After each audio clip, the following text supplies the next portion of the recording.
ناظرین آپ کو بتائیں کہ وزیر اعظم شہباز شریف اور فیلڈ مارشل سے امریکی وفد کی ملاقات ہوئی ہے۔ وزیر اعظم شہباز شریف سے امریکی نائب صدر چیٹی وینس کے وفد کے ہمراہ ملاقات۔ فیلڈ مارشل سید عاصم منیر بھی ملاقات میں موجود تھے۔ امریکی خصوصی ایلچی اسٹیو وٹکوف اور جیرڈ کشنر بھی ملاقات میں موجود تھے۔ امریکی وفد کے اراکین نے وزیر اعظم اور فیلڈ مارشل سے گرم جوشی کے ساتھ مصافحہ کیا، انہیں گلے ملے اور خوشگوار ماحول میں فریقین کے درمیان بات چیت ہوئی ہے، مسکراہٹوں کا تبادلہ ہوا ہے۔ Steve Witkoff, Jared Kushner, field marshal Asim Munir سے بغل گیر ہوئے ہیں۔ ملاقات کے دوران دونوں جانب سے خوشگوار جملوں کا تبادلہ بھی کیا گیا۔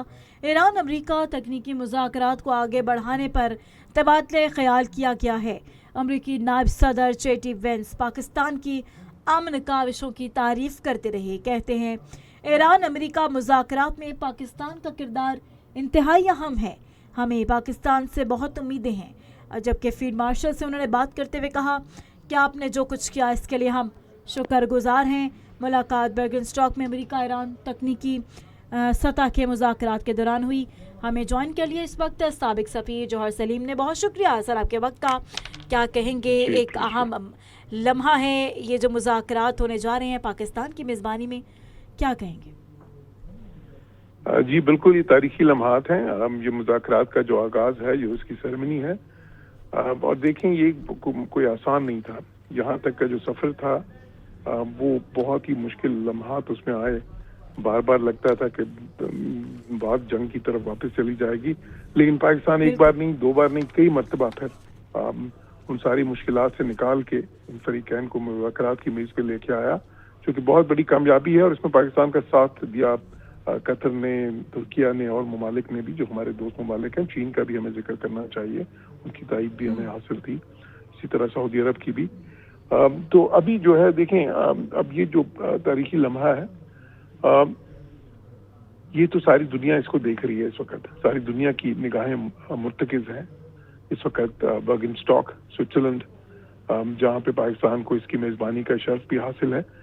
لیکن اب آگے کا جو اس کے بعد کا جو سفر ہے وہ بھی بہت اہم ہے، وہ بھی آسان نہیں ہوگا، کیونکہ یہ ساری ابھی جو ایم او یو میں جو انڈرسٹینڈنگ ہوئی ہے یہ ساری عبوری ہے۔ اس میں بہت سی چیزیں، مثلاً جو بلاکیڈ ہے وہ بھی عبوری طور پہ کھلے گا، جو ابنائے ہرمز ہے وہ بھی عبوری طور پہ کھلے گا، جو ان کو سینکشنز کی ریلیف ملے گی وہ بھی عبوری طور پہ ہوگی، جو سینکشن جو انفریز ہوں گے ان کے ایسٹس وہ بھی کچھ ہوں گے۔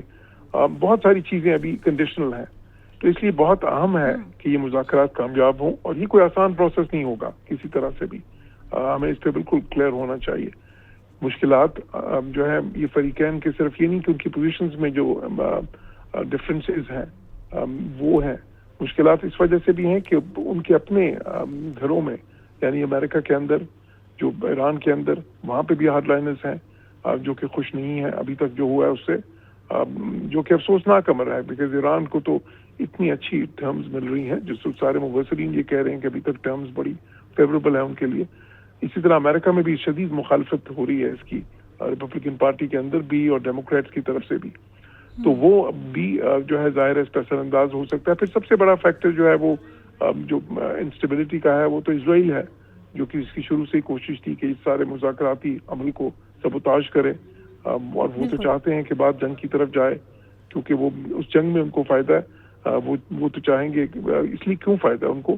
کیونکہ وہاں پہ جنگ کی وجہ سے اس نے ایمرجنسی نیتن یاہو نے امپوز کی ہوئی ہے اسرائیل میں، اور اس وجہ سے وہ ان مقدمات سے، کرپشن کے اور ابیوز آف پاور کے مقدمات سے بچا ہوا ہے ابھی فی الحال۔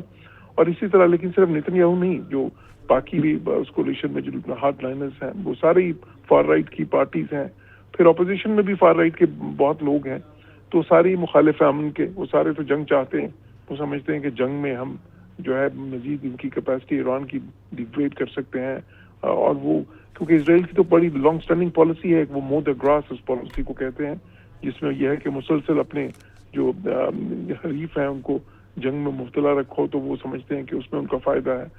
تو یہ ساری مشکلات تو ہوں گی، لیکن پاکستان کا جو رول پہلے رہا ہے وہ آنے والے دنوں میں بھی ہوگا، اور جو ہے نا پاکستان میں وہ کیپیسٹی ہے، اور پریزیڈنٹ ٹرمپ میں بھی وہ کیپیسٹی ہے، جو ہے ان کو بھی مینڈیٹ ملا ہے، although کہ جو سپریم لیڈر ہیں انہوں نے یہ کہا ہے کہ یہ میری خواہش تو نہیں تھی، میرے خیالات ذرا مختلف تھے، لیکن میں صدر پزشکیان کے کہنے پہ اور نیشنل سیکورٹی کونسل کے کچھ ارکان کے کہنے پہ یہ کر رہا ہوں.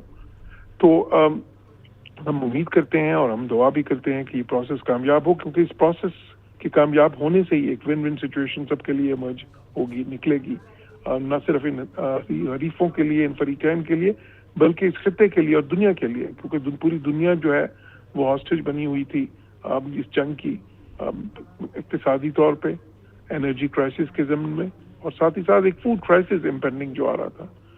تو بس آپ دیکھیے انشاءاللہ آنے والے دنوں میں اس پروسیس کو ہم سارے بلکہ پوری دنیا دیکھے گی، اور ہماری دعا ہے کہ یہ کامیاب ہو. اچھا، اسرائیل کا آپ نے ذکر کیا. اسرائیل پہلے ڈونلڈ ٹرمپ کے کہنے پر جنگ بندی پر بھی راضی تھا، لیکن پھر خلاف ورزی کرتے ہوئے لبنان پہ حملہ کیا، لوگوں کو شہید کیا. تو آپ کیا سمجھتے ہیں کہ جو اسرائیل اور امریکہ کا جو ایک بانڈ ہے، اگر میں یہ کہوں کہ ڈونلڈ ٹرمپ اور نیتن یاہو کا جو ایک بانڈ ہے، یہ مذاکرات کے لیے کچھ چیلنجنگ ثابت ہو سکتا ہے، اور وہیں دوسری جانب جو 60 دن ہیں جن کا ذکر کیا جا رہا ہے، کتنے اہم ہیں؟ کیا ایکسپیکٹ کریں؟ کیا پاسبلٹیز ہیں؟ دیکھیں، وہ بانڈ اگر رہتا ہے تو بہت اچھا تھا، وہ تو مذاکرات کے لیے اچھا ہوتا، لیکن وہ بانڈ جو ہے اس میں کچھ دراڑیں اس وقت جو ہے نظر آ رہی ہیں. ان کی جو ایک بہت ہی کلوز ریپو ہے اس وقت، وہ تھوڑی سی چیلنج ہے. اور وہ میں کیوں کہہ رہا ہوں؟ اس لیے کہ اسرائیل کا پوائنٹ آف ویو بالکل مختلف ہے. پریزیڈنٹ ٹرمپ جو ہے وہ امن کی طرف بڑھنا چاہتے ہیں، اسرائیل جنگ کی طرف بڑھنا چاہتا ہے، اور اسی وجہ سے اب ان کے درمیان دیکھیں جو ہے کچھ جو ہے ٹیلی فون کالز میں بھی بڑے سخت الفاظ کا تبادلہ بھی ہوا ہے میڈیا رپورٹس کے مطابق، اور پھر بیانات میں بھی ایک دوسرے کے کوئی حق میں اتنے زیادہ بیانات نہیں دے رہے اس وقت جس سے پہلے ہوتا تھا. حالانکہ ان کے درمیان تو ایک ایسی ریپو تھی جو کہ بہت ہی کم رہی ہے اسرائیلی لیڈرشپ میں اور امریکن لیڈرشپ میں، ان کے بہت ہی دیرینہ اور جو ہے نزدیک ترین تعلقات کے باوجود. تو میں تو یہ کہوں گا کہ یہ جو ہے اسرائیل اور امریکہ کا جو ہے نا جو ریلیشنز ہیں اس وقت وہ سٹریس میں آئیں گے، اور اس پروسیس کی کامیابی اس چیز سے مشروط ہے کہ امریکہ اسرائیل کو ساتھ لے کے چلے اس پروسیس میں، کیونکہ اسرائیل کی کیپیسٹی ہے کہ اس کو وہ سبوتاژ کر سکتا ہے. جی ٹھیک ہے جوہر سلیم صاحب، بہت شکریہ، شامل گفتگو تھے، قیمتی رائے کا اظہار کر رہے تھے. ناظرین آپ کو بتا رہے ہیں کہ وزیر اعظم شہباز شریف اور فیلڈ مارشل کی اجلاس کے بعد اہم ملاقات ہوئی ہے.